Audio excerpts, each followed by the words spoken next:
Everybody, welcome back to the Furbaby Summit. We are continuing on with our next session, which actually is mine. I was asked to talk today and give a short talk, I guess, about rescue transports and what we affectionately call our adventures in cat rescue. I could say adventures in rescue all around. I've transported cats and dogs. I've probably transported a few more cats than dogs, but and thank you. We've got some of our friends in the chat, so she's very well aware of the transports we've done. So what is cat transport and what is dog transport?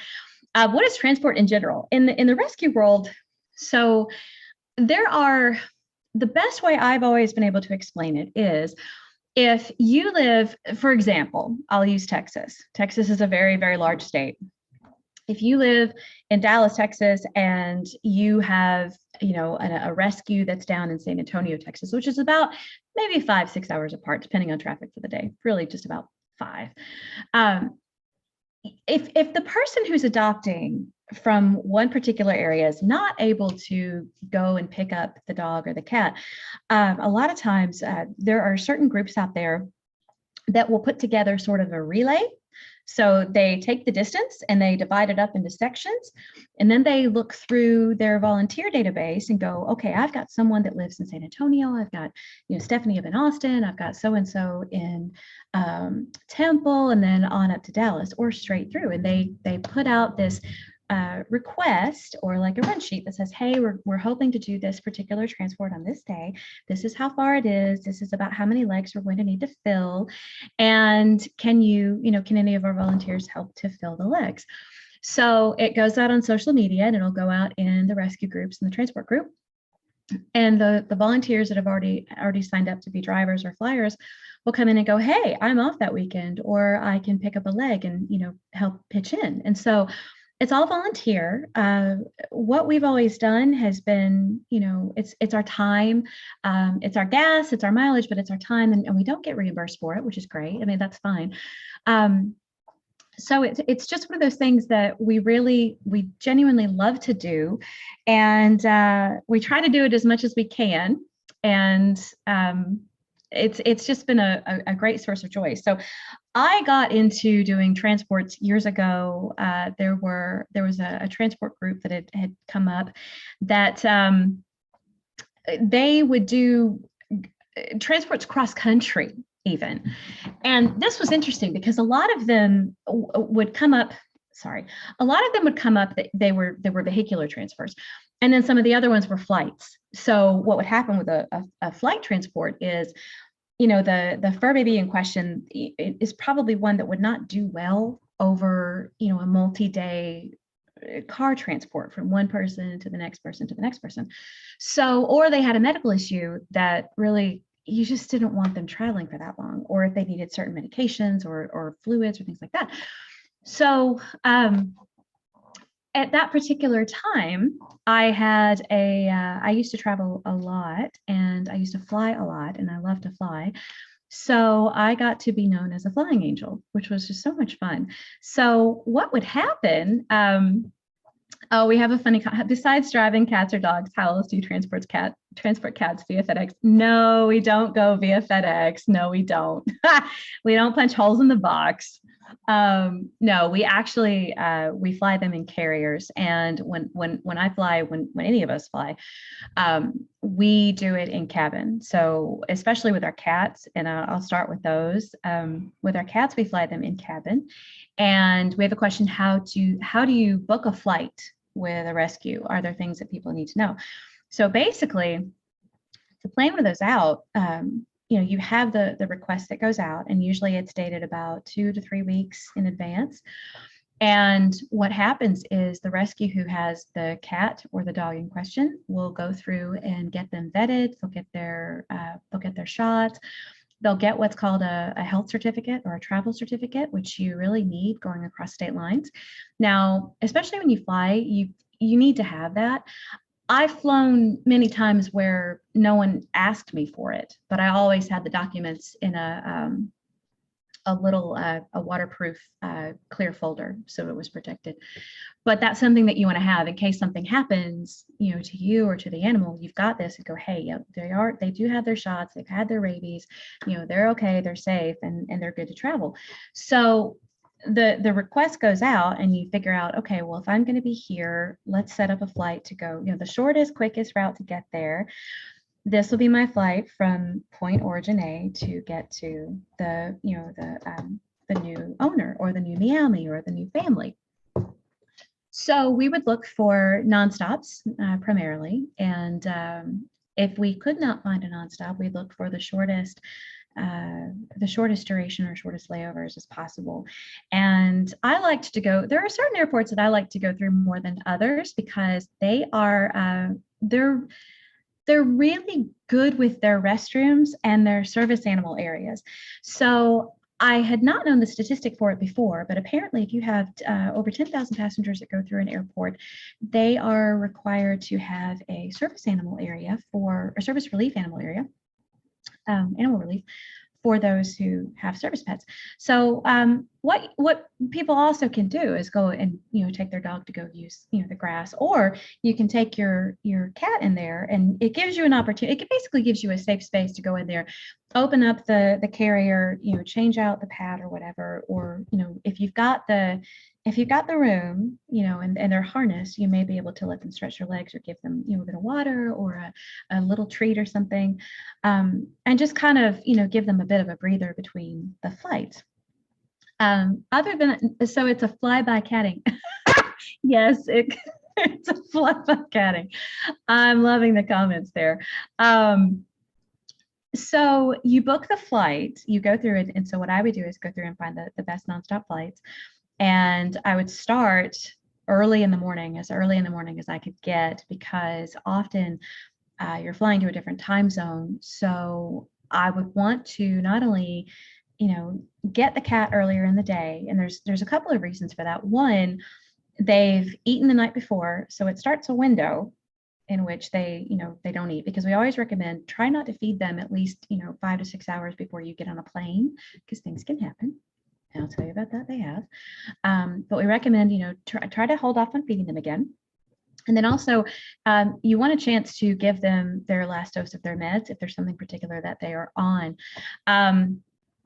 And so also, if you're in a window of meds, you really want to try to get to your destination as soon as you can, so you don't miss that next window. And if you do, you've got a backup plan. So I would always start very early in the morning and, take the first flight out that I could get on and get to my pickup destination. Because often, it was different. I'm in Texas. Sometimes I could do it here in town, but a lot of what I've flown actually was like East Coast to West Coast, or West Coast into Texas, and then East Coast. It was a lot of fun. So, you book the early flight, you go pick up your cat, and it was fun. He brought me one of the carriers. I know there's a ton of carriers out there to travel with, but when you fly in a plane, your cats or your small dogs need to fit in a carrier underneath the seat in front of you. So much like your carry-on bag, your big ones you can put in the overhead bin. Don't put your cat or your dog in the overhead bin. We are not united. No offense to you, you just don't. And actually, there are certain breeds they will not let you fly with because they have breathing issues. So that's another thing to check the guidelines. Every airline has slightly different guidelines, but they want any pet on there to be able to breathe freely and to be able to stand up and to be able to turn around in the crate. So the crate has to fit under the seat in front of you. And I found one that was recommended by a friend years and years ago, and it worked out so well. I have about 15 of them, honestly, and I've donated a bunch of them too. But it's these guys, and you can see like there are window flaps. So it's soft. It's a soft-sided carrier. It's got a good solid little wall here, but you can kind of bend it or collapse it if you need to. And it's got roll-up flaps from the back part. It's got one on the side, and it's got on this end. It's just solid. Now there's another. This is actually a Delta one, and I've had this one for a long time. I love this one too. One thing about these is they have a top compartment that opens up. So when you put them under the seat in front of you, What I like to do is put it where the front door is facing my feet or in between my feet. And I'm able to lean over and I can just unzip this just enough where you can put your hand in and just check on them, make sure everything's okay or reassure them. Sometimes during takeoff, they get a little stressed and then they calm down. But these are great. So you've got the top opening and then you've got the one in the front. And this one, the door just completely opens up. And I've had this one for a little bit, so my zipper stuck just a smidge. But it opens up in the front, and it's got a little pad inside. And so these are totally removable. And I had been using that one. So it's totally removable. It's got Velcro on the bottom. The great thing about it is if there is an accident, you can go and rinse it out in a sink and trade it out for something else. But it has a little piece on the bottom that is, well, it's like a hard piece. And so what I like to do is go take a puppy pad and I'll wrap the puppy pad around the base and then I'll put it back in the carrier. That way, if we have an accident or if it's been, too long or something and, your cat has to go pee or something else, then it's so easy to go through and just take this pad off and, change it out. So those are the crates, the carriers that I like to travel with. So there's the one that Delta makes, and then there's another one that's made by Sherpa. And it's almost the exact same kind of crate. But the difference with that one is it's got this side will open up too. So I love it because in the warmer months, you can roll up all the flaps and you can give the cat or the dog the opportunity to be able to see out and get a lot more airflow too.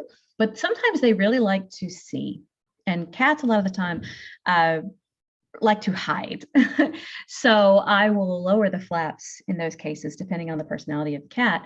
I'll lower the flaps and I might leave the front one open. And then I can simply take that bag and I can put it right on top of, I have a small, I wouldn't say a suitcase, but I have a small carry-on piece of luggage. It's a roller. It's a four-wheel roller. And I can put that right on top of the roller with the handles. And it's perfection. It's just the most streamlined way that I found so far to be able to get into the airport, get through the airport, get through to TSA and to security, which is the next chapter. And it's easy because they are at my hip level and I don't have to carry them on my hips. So we're not doing the, don't through the airport. But I can see them when I sit down, I can interact with them and make sure they're okay. And I can keep a visual on them and what's going on. So question, pricing of these. So I have seen them and I've gotten them for as low as $29. And then sometimes, depending on the time of year or if there's maybe a shortage of them, they might have run as high as $50 or $59. But typically, they're in that $30 to $40 range. And they last for so long, and you can take them out and hose them down. You can clean them. You can do all these things with them. And they're very durable. They're so durable.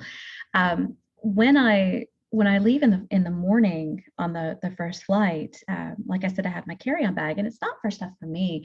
I have like a kit that I put together that I take with me for the flying and then for picking up the kitty. But I have a kit, and I actually can collapse the carrier and put it in my carry-on bag. So it flattens out completely in there. And then I have another kit to where I have a couple of extra pads. So I'm, prepared. And I have little collapsible bowls, like one for water and one for food if we need it, or treats or things like that. I do carry some catnip with me. I usually carry some calming. I do have calming spray that I'll put on there, but I'll have some calming stuff that I can take with me. I take, what else was it? I always take a harness. Actually, I take two. I learned that after one particular flight. I had a kitty that was a little bit larger than we had anticipated.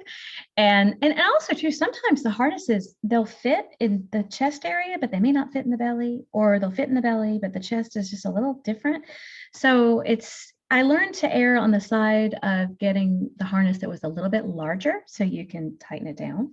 And that was much easier than carrying the smaller one. But sometimes you will have the kitty that is just really, really tiny and very petite. and you need that smaller harness. So I learned to start carrying 2 sizes. So typically I'll have a medium and a large with me. And I have a lot of different brands of harnesses, and some of the ones that I really liked were one was the Come With Me Kitty, because it was so lightweight and so easy to get on and off. And the other one, there's a harness that came out by Venture Pets that it's got a really nice, it's padded right here in the chest. So if you do have to pick up, it doesn't cut into the skin or anything like that. And it's more comfortable for them. With the Come With Me harness, the Come With Me Kitty harnesses, they snap in 2 places. You can size them down at the shoulders and the waist, or size up, but it's a lot easier to get on. And I've listened to folks talk about traveling with their pets, or with someone else's pet, and a lot of times just traveling with their pet. And they're like, put your carrier out the month before and start getting them used to a carrier so they don't get anxious or stressed. And also, if you're going to put them in a harness, start harness training. Most of these transports, I didn't have a chance to harness train anybody. It was just, this is what we're going to do for safety's sake. And there's a bit of finesse to that one, and a bunch of time and practice and being gentle. So we have a question: what happens when you go through security? Do they stay in the carrier? So there's 2 parts of that. No, the answer is no, they do not stay in the carrier. TSA will always want to scan your carrier, and they have reasons for that, but they'll scan your carrier. So one way or the other, you have to take out your dog and your cat. Now, dogs seem to have a little bit of an easier time with it, or they're a little more easy to handle, to hang on to control or whatnot. Cats a little bit different. My experience with it has been, when you go through security, you can ask TSA, I've got and you want to tell them up front, like, hey, I've got a cat in my carrier, and can I go into one of the private rooms so you can screen, screen the carrier and the cat. Now, when you go in the private room, it may take a few minutes longer, and sometimes it can take like 10 or 20 minutes longer. So go give yourself plenty of time to get through TSA, more than you normally would. But you go in those private rooms, and they have a little table set up. And so they ask you to set the crate down on the table, unzip it. So you have a plan for handling your cat. That's where, if you have a harness on them already, it's a little bit easier. So at least you've got something to hang on to, because I have a harness and then I have a leash, and it's like a bungee leash. So it will expand, but it will catch. And that's a godsend sometimes. But you can do that, but I've had to, lead the kitty out, or reach in and lift the cat directly. Now, the plus point, most of the transports I've flown, the kitties were already socialized to a point where they were okay with being handled. And so it was easier to pick them up and to hold them and, reassure them and pet them and everything, and just let the TSA folks do their thing. And they're quick about it. They just look through, they want it, they're fine. And then you can put your kitty back in, and you just go onto your gate. Now, the other way to do it is, and this is, with a harness on, with a leash on, and the kitty is very, very calm, and it's not, it's been such an easy trip through the airport. It was faster than waiting for the room. So sometimes it was a judgment call of, I know I can hold on to you. I've got a double grip. I've got the harness. I've got the leash wrapped in. So if, it's fail safe after fail safe. So there's no way that they're going to get loose and get away, because they can, they've got powerful legs. But most of the time, what I found, the ones that I've gone through where we just put the carrier through the X-ray machine, and within less than a minute, we were through the, just the X-ray thing, because they don't make you go through the big, the cylinder one, and I forget the name for that one, but it's the big fancy one. They just make you go through the metal detector, and you're in and out and done. So dress accordingly, makes life so much simpler. But we go through, and and it's maybe even 20 seconds. And my experience has always been the TSA folks are actually excited to see, oh, you've got a pet. Okay, great. Oh, you've got a cat. Wow. That's, there's number one, they're gorgeous. Number two, they're so gentle. Like, it's just been easier. So yeah, there's 2 different options to get through security. But I would recommend for most people, go ask for the private room, go ahead and put your harness on before you get in there, go through the private room, have the harness and have your leash on, and then you can get to your gate. what I like to do when we get through security is I'll go find a quiet spot and I'll recheck all the the pressure points for the harness and make sure it's not too tight.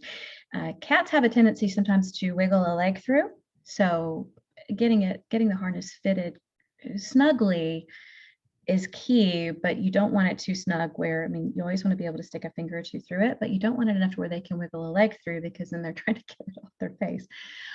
So I am constantly checking, the harness and make sure, okay, your harness is okay, it's comfortable, it's safe.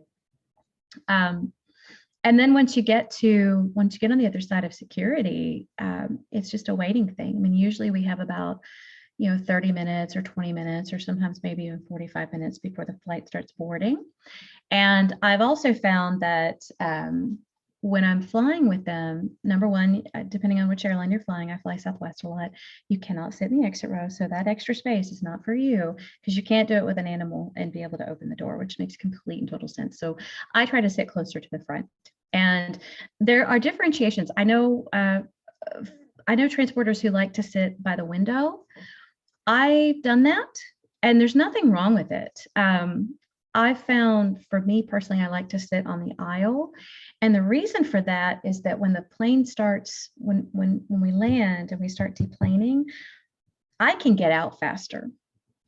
And so I've got, my overhead, my carry-on luggage ready to go up there, and it's, the handle extends out, and I've already got the carrier out from under the seat on my lap, headed to my shoulder, and I'm up and ready to go.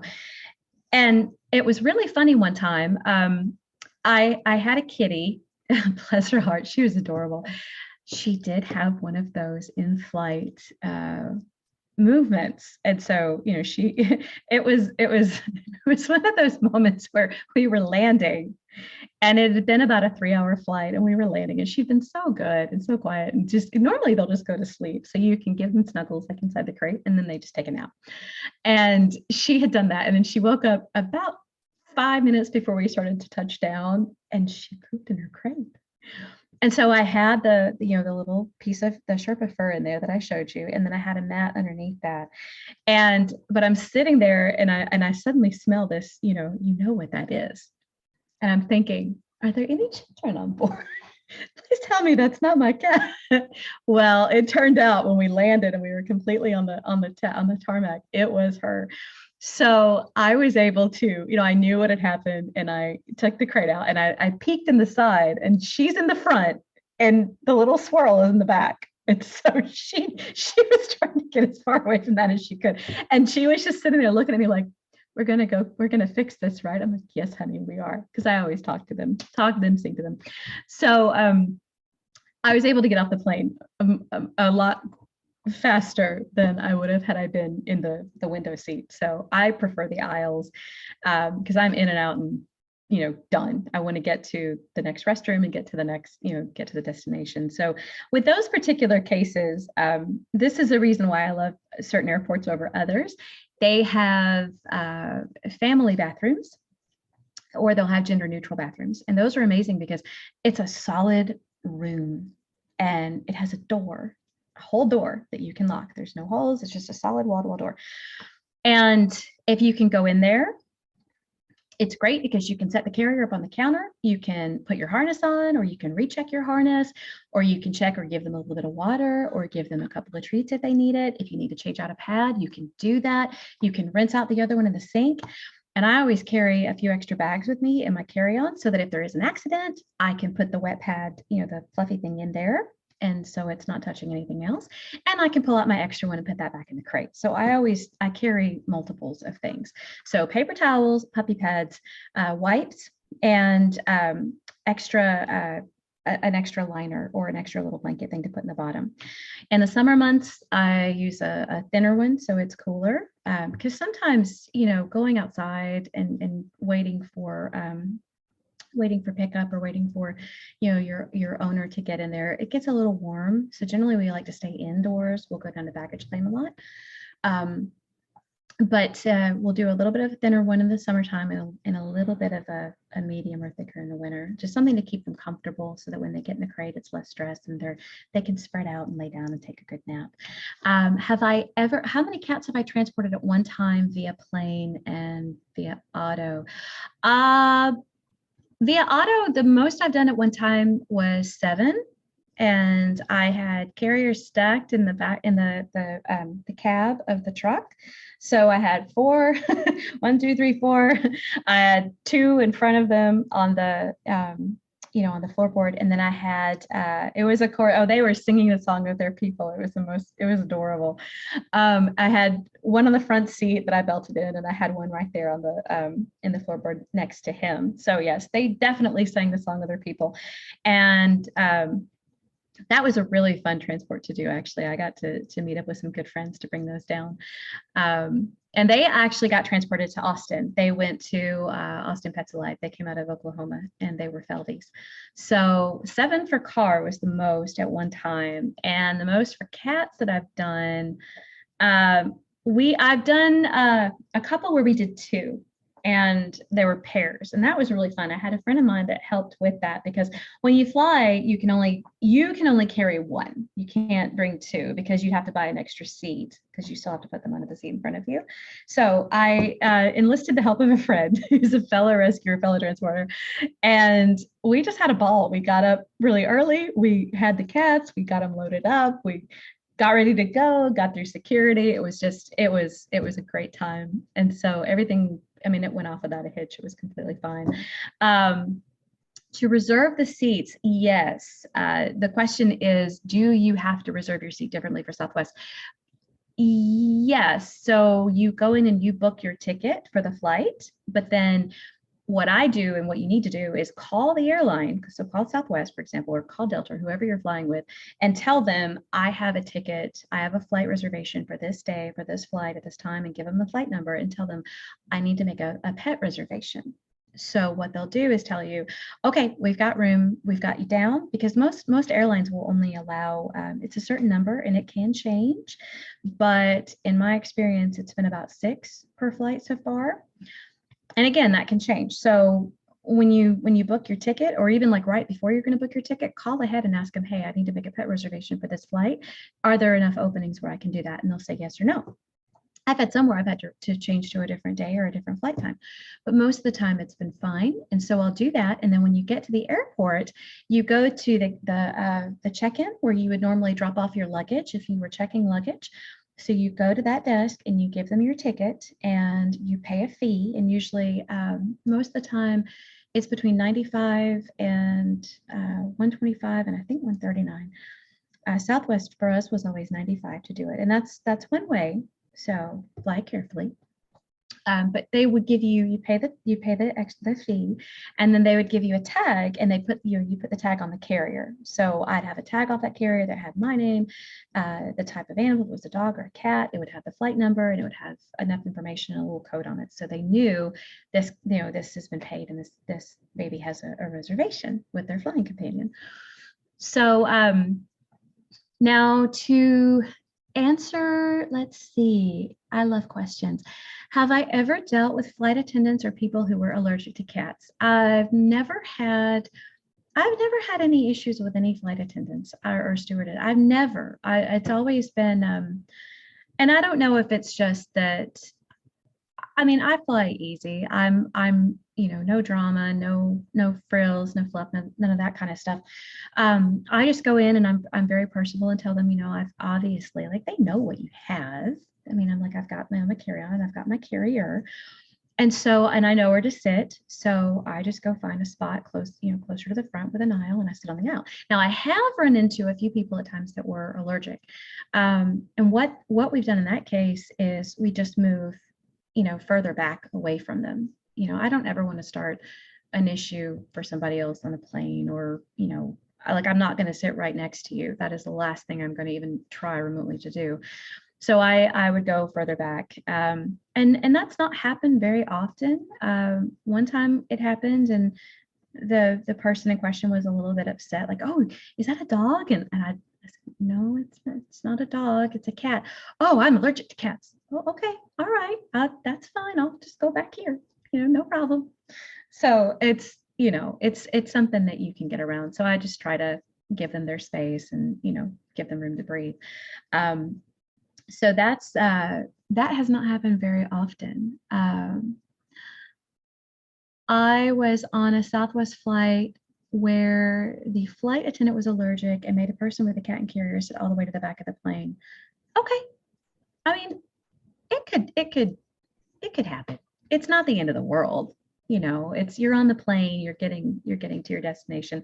You have a seat. You're not gonna check your cat in the cargo area. So it's okay. It's okay. It might sometimes it is what it is, and we just try to make it as easy as we can. The person didn't want to change and they were threatening to cancel the flight. Wow. Well, I can't really speak to that. I'm sorry. I've not had that experience before, but if it was, I think if it was that big of an issue, then if I had to get off the plane, then I get off the plane and I book on the very next one I can book on and get onto my destination and let my people know. That's pretty intense. I've not had that. And to be honest with you, a lot of times people, don't even know you have them. I mean, you come in and I put the flaps down when I get on the plane. So, they're more comfortable. And I go to my seat and I tuck in and we're ready to go. So it's been very quick. Maybe I've been fortunate that way. Have I had any transports not work out where the person didn't show up? No, I haven't, because they've all been planned out by the rescue and the transport group. So one of the really fun things is there is it's like a call tree. So everyone that's involved, actively involved that day, they're on that call tree, and we're on a text chain. So I let them know, hey, I'm going to the airport. Hey, I'm at the airport. Hey, I've picked up our charge. Hey, I've gotten the ticket. I'm through security. I'm waiting for the plane. I'm on the plane. Hey, we're taking off. In case the Wi-Fi goes down, I'll text you or message you as soon as I can when the Wi-Fi comes back up. Otherwise, chat lines, comm lines stay open, and we just have a ball while we're flying. And I can take pictures and send them to the family. But the person on the other end has always shown up. I've had a couple of times where they were delayed maybe by traffic. I was taking one into LA one time and it was just wicked traffic. And so they were delayed getting in. And that one kind of ran close to my outbound flight back home, but it was okay. And again, if something happened, it was just one of those cases where, I go get a hotel room for the night that's right by the airport and fly out the next morning. So it's something that was one of the benefits for me being a flying angel, is I had a lot of flexibility with flights and I could book a backup flight. So it was something about planning ahead. Hi, Sterling. And so we had rescues that didn't show up. I did have one once. It was just a completely different sort of situation, and I would call it a transport fail. It ended up working out really well. Basically, the person in question was we were supposed to drive a kitty to this person, and the person was really excited about it, and then on the day before we were supposed to leave for the driving aspect, backed out of it. And they had some family issues that were happening. And so it made sense. And I'm not going to bash that person at all, but it ended up being a transport fail. So that's only happened once. And it was kind of funny because after that, we have some more safeguards in place for that, but to keep that from happening. But other than that, of all the ones I've done, I've never had that happen. And I've not had that happen since. So do I transport cats or dogs for people who are looking for someone to be their transport angel? Yes. And I mean, it's a passion of mine. It's something I love to do.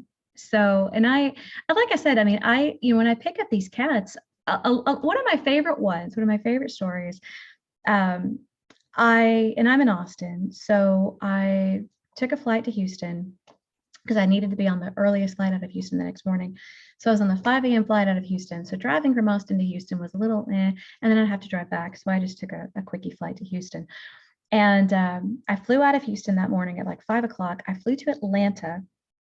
I picked up a cat named Valentina from a friend of ours in Atlanta. She was one of our rescue volunteers. So she brought the kitty. She was one of the bed and breakfasts. So she was one of the overnights for the kitty. So she brought the kitty to the airport. I met her outside in the pickup lanes, got in the truck. We switched out carriers, which is fun to do. And fun, I say, because sometimes I think that's probably been where more of the challenges lay, because most of the time it goes really smooth. And sometimes you just have a kitty that's like, what are we doing? And not today. So you have to be really careful and just really gentle and reassure them and help them feel confident. And then you can get them in the crate and calm down. And you're everything's fine after that. But I picked up the kitty, Valentina, and bless her. And I remember she was such a sweetie. She's this gorgeous little tabby. And she was one of the few that was, I'm not really sure I want to put a harness on, but she let me do it.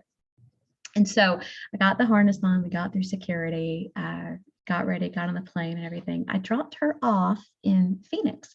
So I went from Houston to Atlanta, and that was where I picked her up. And then from Atlanta to Phoenix. And so the flight to Phoenix was about 10:30, I think 10 o'clock or 10:30. And when you're doing multi-legs, I never want to do an exchange or a flight change with less than an hour. I mean, for me, if I know where I'm going and I know the area well and it's a certain time of day, I can do it in an hour. But I would never do it in less than an hour. It gets it's just very stressful. It's I would not recommend it at all. Give yourself at least 2 hours between your flights. That way you have enough time to get outside, pick them up, come back through, get your gate check tag, get the harnesses and everything done, get them through security, calm them down, and then get on your plane. So you just want to have a little bit of time to breathe. But I dropped her off in Phoenix and picked up the second kitty because it was, like I said, it was a multi-cat day. It was so much fun. And so I picked up the second cat in Phoenix and flew to LA. So we're going backwards.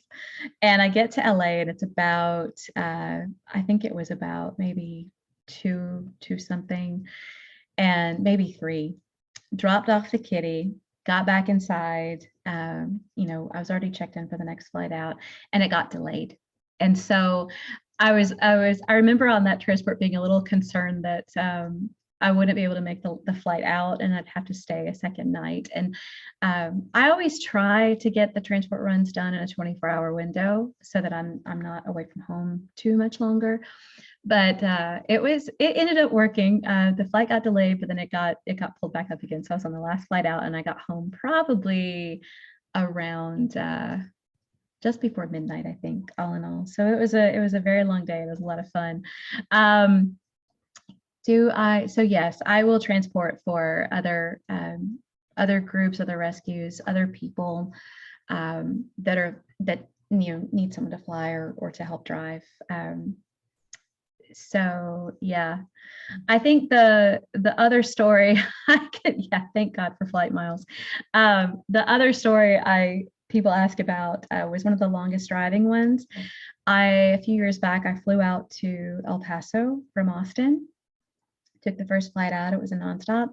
Got into El Paso, rented. I'd had a car rental reservation for an SUV, and I picked up 3 cats from the volunteer in El Paso because the cats were coming down. I want to say they were coming from California. It was north of. It was way north of us, but it might have been as far out as California. So there just happened to be at that time sort of like a dead zone in West Texas where we didn't have a lot of volunteers. A lot of us are centered in the Dallas, Austin, Houston. There's a bunch of us over here. So there was sort of a dead zone out there, and that in between. Texas is huge, huge. So I flew out to El Paso, picked up the 3 cats. I had an SUV that was big enough to fit 3 big crates in it. 2 were in one, and the big one was in the other one. And I drove from El Paso to Dallas that day and dropped off the kitties at the next destination, which was with a friend of mine, before they went to basically what would be the second half of that transport. So we shaved off a lot of time by doing that. And got him to Dallas. And I remember getting there about maybe 2 o'clock, 1 o'clock in the morning or whatever. And, you really kind of want to go to sleep. I said, no, I'm so close to home. It's just another 2.5 hours. It's nothing. So I'm going to drive home. So I did. So that was a long day. It was 3 cats. It was a lot of fun. I never will forget driving through parts of outside of El Paso and keep your gas tank full, because you never know when the next gas station is going to be there. But it was a very long and fun drive. So I enjoy doing it. It's a passion of mine. And when we went into the lockdowns and COVID and everything, the transports just shut down because it was hard to figure out a way to pivot and do contactless transfers and things like that. And then just even scheduling and flying. I mean, none of us were flying for so long. So excited to get that back up and going again. It's something a bunch of us missed. So what is the best way for people to connect with us? I'm on Facebook. So you've got my page on Facebook. You've got here at the Furbabies Summit. And if you have any questions or something else, anything that I might have missed or forgotten, just thinking about the memory, then do let me know. It's something that we love to do. So I think that's about it.